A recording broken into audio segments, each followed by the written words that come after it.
ദൈവത്തെ ശുശ്രൂഷിക്കുന്നത് യഥാർത്ഥത്തിൽ ദൈവത്തെ അറിഞ്ഞിട്ടാണോ? 1 ശമൂവേൽ 3:7 ഇങ്ങനെ പറയുന്നു: ശമൂവേൽ അന്ന് വരെ യഹോവയെ അറിഞ്ഞിരുന്നില്ല, യഹോവയുടെ വചനം അന്ന് വരെ അവന് വെളിപ്പെട്ടതുമില്ല. ഈ വചനം വായിച്ചപ്പോൾ എന്നെ ഏറെ ചിന്തിപ്പിച്ചൊരു കാര്യമാണ്. ശമൂവേൽ ഒരു സാധാരണ വ്യക്തിയായിരുന്നില്ല.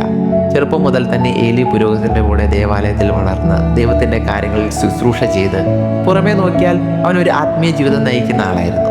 എന്നാൽ അതേസമയം ബൈബിൾ നമ്മോട് പറയുകയാണ്, ശമൂവേൽ അന്ന് വരെ യഹോവയെ അറിഞ്ഞിരുന്നില്ല എന്ന്.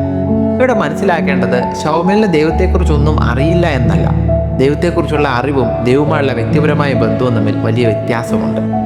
ശമൂവേലിന് ദേവാലയം അറിയാമായിരുന്നു, ദൈവത്തിൻ്റെ കാര്യങ്ങൾ അറിയാമായിരുന്നു, ശുശ്രൂഷ അറിയാമായിരുന്നു. എന്നാൽ ദൈവത്തിൻ്റെ ശബ്ദം വ്യക്തിപരമായി തിരിച്ചറിയുന്ന ഒരു ബന്ധം അവന് ദൈവമായി ഉണ്ടായിരുന്നില്ല. ഇതാണ് ഇന്ന് നമ്മൾ നമ്മോടും ചോദിക്കേണ്ട ഏറ്റവും പ്രധാനപ്പെട്ട ഒരു ചോദ്യം. ഞാൻ ദൈവത്തെ യഥാർത്ഥത്തിൽ അറിയുന്നുണ്ടോ, അതോ ദൈവത്തെക്കുറിച്ച് അറിയുള്ള ഒരാൾ മാത്രമാണോ? നമ്മൾ ആരാധിക്കുന്നവരായിരിക്കാം, വചനം വായിക്കുന്നവരായിരിക്കാം, പ്രാർത്ഥിക്കുന്നവരായിരിക്കാം, സഭയിൽ പോകുന്നവരായിരിക്കാം, ദൈവത്തിൻ്റെ ശുശ്രൂഷകൾ മുമ്പിൽ നിൽക്കുന്നവരൊക്കെ ആയിരിക്കാം. പക്ഷേ ഇതെല്ലാം ചെയ്യുന്നതിനിടയിലും ഒരു കാര്യം ഉറപ്പാക്കേണ്ടതുണ്ട്: ഞാൻ ശുശ്രൂഷിക്കുന്ന ദൈവവുമായി എനിക്ക് വ്യക്തിപരമായൊരു ബന്ധമുണ്ടോ?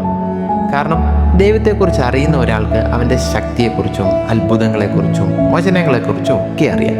എന്നാൽ ദൈവത്തെ അറിയുന്ന ഒരാൾക്ക് ദൈവത്തിൻ്റെ ശബ്ദം തിരിച്ചറിയാൻ കഴിയും, അവൻ്റെ സാന്നിധ്യം അനുഭവിക്കുവാൻ കഴിയും.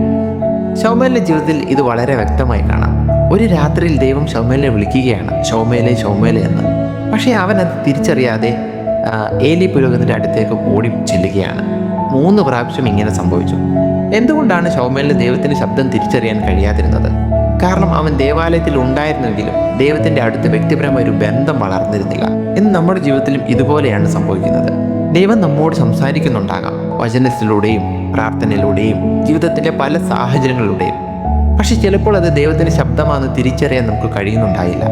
കാരണം നമുക്ക് ദൈവത്തെക്കുറിച്ച് അറിവുണ്ട്, എന്നാൽ ദൈവവുമായുള്ള ആഴമായ ബന്ധം കുറവാണ്.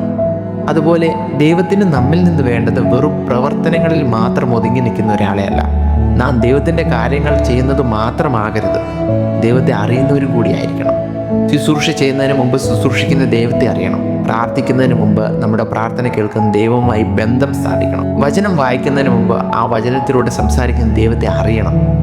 ഇന്ന് നമ്മൾ നമ്മോട് തന്നെ ചോദിക്കാം: ഞാൻ ദൈവത്തെക്കുറിച്ച് അറിയുന്ന ഒരാളാണോ, അതോ ദൈവത്തെ വ്യക്തിപരമായി അറിയുന്ന ഒരാളാണോ? നമ്മൾ വെറും പുറമേ ആത്മീയ പ്രവർത്തനങ്ങളിൽ മാത്രം നിൽക്കുന്നവരാകാതെ അവനുമായി വ്യക്തിപരമായ ബന്ധത്തിൽ നിൽക്കുന്നവരാകാം. അവൻ്റെ ശബ്ദം തിരിച്ചറിയുവാനും അവൻ്റെ സാന്നിധ്യം അനുഭവിക്കുവാനും അവനോടൊപ്പം അടുത്ത് നടക്കുവാനും ദൈവം നമ്മെ ഓരോരുത്തരെയും സഹായിക്കട്ടെ.